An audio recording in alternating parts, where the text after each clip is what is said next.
Okay, here we are with relatively short example, or I should say short problem, an example of a short problem, where we're given a function f, and we're asked to basically do three things. One is find the critical numbers. Second thing is find where the function's increasing, and then also where the function is decreasing. I'm going to show you a method that I've used over the years. I think it's fairly helpful to do this. Obviously, there's other ways of doing this, mentioned briefly. But from this chart, I can essentially get all the information I need to answer questions like the ones listed over here. So let me go ahead and go through how I construct this and then how we use this information here to answer all three of these. So again, remember, we have a function here. A derivative is a function we generate from a function, in this case, this f of x, that's going to allow us to analyze it and come up with and determine certain characteristics of this function, namely, where it's increasing and decreasing, where there's relative extrema, in this case, relative max and min. Even though they're not asking that information, we can still use the breakdown over here to answer those questions. So we start with the function, we calculate its derivative. So here's our function now that we're going to use to analyze this function, if you will. And so the first thing we need to do is go ahead and find the critical numbers, and that is find out where the first derivative is equal to zero. So I document this here. The first derivative is equal to zero when this expression right here is equal to zero. So now this becomes, at that point, or at this point, becomes a algebra or pre-calculus problem, because now we have to find the zeros for a third degree polynomial. MyMathLab is usually pretty kind in terms of the nature of the problems you have to solve here. They're not that difficult, and usually you get answers that are at least rational, if not integers, most of the time. So, when I look at this, third degree polynomial isn't a big deal because I notice there's a common factor here, and these big numbers, 36 and 80, can be taken care of by factoring out the common factor of 4x, which I will do. And when I do that, I leave behind an x squared. I leave behind here a 9x, and I leave behind here a 20 when I factor out the 4x. Then this is a quadratic trinomial, and I think the two numbers I can multiply to get 20 and add and get positive 9, and that's going to be 4 and 5. And so now I have this thing completely factored. I can look at it and determine, right, I have three numbers multiplied to equal to 0. So, when each one of these factors is equal to 0, that's going to make the whole thing 0, which is the first derivative. So I just look here. The only thing that's going to make this expression 4x 0 here is when x is 0. This expression, x plus 4, is equal to 0 when x is equal to negative 4. And then finally, this expression right here is equal to 0 when x is equal to negative 5. And those are my critical numbers. So when I type those in here, and what I had to do was show it completed to show all three parts, or else it would just show part A until I answered it, because this is like a preview section of, assuming your homework looks almost identical to this. It should be. I mean, I'm in the teacher version of this, but I'm assuming your assignment is going to look almost identical to what I have here. So just be careful here. Make sure you read any instructions on how to enter your solutions, because well, if you don't do that, it'll mark it wrong. Okay. So they just want an integer or simplified fraction. So we actually had three integers here, and we use a comma to separate the answers if needed. So in other words, if I have more than one, I'm going to use commas to separate them, which I do here. All right. And actually, they just expose it, so I didn't even type that in. Now, the next thing is to find out where the function's increasing, and then we have to type these intervals here again. And once we select that it is increasing there, because an option is that there's intervals where it is not increasing, and that could be a solution to one of these that follow up with this, but I'm not going to give you a bunch of examples because they're all, you follow this strategy, you should be able to do all these problems. So So how do I know where it's increasing? Well, that's going to be where the first derivative is positive, or the x values that make that first derivative positive. So here's an easy way of doing this. Since I have this factored, I'm going to take each factor, and if I look at this as a number line, just kind of disregard all of this. I'm going to plot this number line here and find out values on the number line that make this expression positive and negative. And I'm going to do the same with each of these three.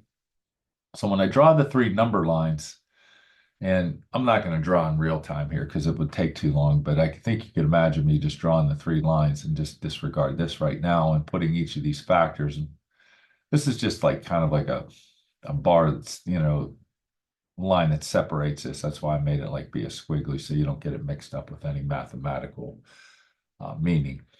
And then I'm going to put the critical numbers as they would occur on the number line. So -5 occurs first, -4 would be next, and 0 would be the last one here. Again, if I put them in order, which they would fall in the number line. And then I'm going to, in each one of these factors, I'm going to find out the number that makes this 0, which in this case is x equals 0, and then plug in a number to the right of 0 and see what that function or this expression is. I could put in 2, 3, 4, 5, 6, 7, whatever, and I simplify this, I'm going to get a positive value. And that means any value to the right of 0 is going to, this factor is going to be positive. Any value to the left, I'll just fill in all these negatives over here, right? If I put in -1, -2, -3, and so forth, all those values to the left of 0 are going to make this expression negative. And I'm going to do the same thing with the expression x plus 4, only now the value that makes it 0 is -4. So pick a number to the right. Let's just say, I don't know, -2. -2 plus 4 is positive. So that means everything to the right of -4 is positive, and anything to the left, if I put a value in over there, let's say -5 or -6, I'm going to get, a negative value. So all those values will be negative. And the same thing's going to hold here with the x plus 5. I go to the key point here at -5, and I find that, again, any number to the right makes that expression positive, and to the left makes it negative.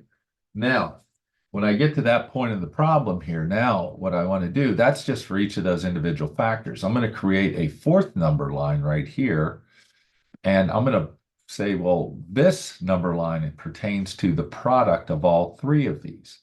And what's the product of all three of these factors? Well, it's just f of x. It's just this expression here, this factor. And so now I have all these intervals broken down, and I know on each of these intervals going to the left of -5, between -5 and -4, between -4 and 0, and to the right of 0, I know what each one of these factors is in terms of being positive and negative. And so the first derivative is constructed by taking the product of all three of these. So if I would think of it this way, to fill in this last row here, a positive times a positive times a positive is always going to yield a positive solution, meaning that all these expressions are always going to be positive on this interval, which means the product of them are always going to be positive. What does that mean? Well, the first derivative is positive, and that's where the function is increasing. Over here, when I analyze the product of all three, a negative times a positive will give me a negative, and then I multiply that by a positive, I'm going to get a negative. So again, all of these expressions on this interval are what they are, but the product of all three of them are always going to be negative. And likewise over here, we'll just kind of speed it up. A negative times a negative is a positive, multiplied by another positive will leave me a positive here.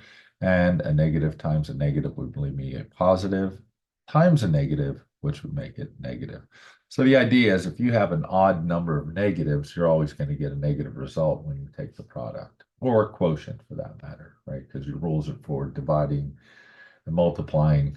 Positive and negative numbers are the same. So now that I know where the derivative is either negative and positive, I know the function is either increasing or decreasing. So if I use proper interval notation here, okay, that we have to do, and it says simplify your answer, use integers or fractions in the expression, and use commas to separate the answers, which mean the intervals if necessary or needed. So I'm looking where it's increasing. That's going to be between -5 and -4, and also to the right of 0. That's how I write this out, between -5 and -4, and to the right of 0. Where is it decreasing? Well, it's going to be to the left of -5 and also in between -4 and 0. So here's to the left of -5, and here's to in between -4 and 0, obviously using interval notation. Notice I need to use the parentheses and not the brackets, okay, because I don't want to include the endpoint. Why? Because the endpoints are where the function is equal to 0, and those are the critical numbers. Remember, the derivative gives us the instantaneous rate of change, okay? So again, we want only values that make these either negative or positive, depending on whether we're looking for decreasing or increasing. So again, this chart can be used to give this information. And let's just say if I was using the first derivative test, I know where the function changes from decreasing to increasing, there's going to be a relative minimum at x equal -5, as well as at 0, because the function is changing from decreasing to increasing. Okay, so the extrema is going to occur at that point. And remember, that's where the slope of the tangent is 0. Likewise, over here, when again, if I want to know where it changes from increasing to decreasing, right? I know I got positive tangents change over to negative tangents. I know the function it's going to do something like this, doing with my cursor, going from increasing to decreasing. I know there has to be a relative max at the point -4. Okay. Nowhere else does it change from increasing to decreasing. Okay. So this one has two relative mins here and here. Why is that? Because it changes from decreasing to increasing at both of those points, -5 and 0. And there's only one relative max where it changes from increasing to decreasing. How do I know that? Because that's where the derivative is positive and negative at those respective points. So there you have it there. I probably maybe explained a little too much, but nonetheless, a chart like this is very valuable to type in answers like these. So again, hope this helps, and we'll see you next video.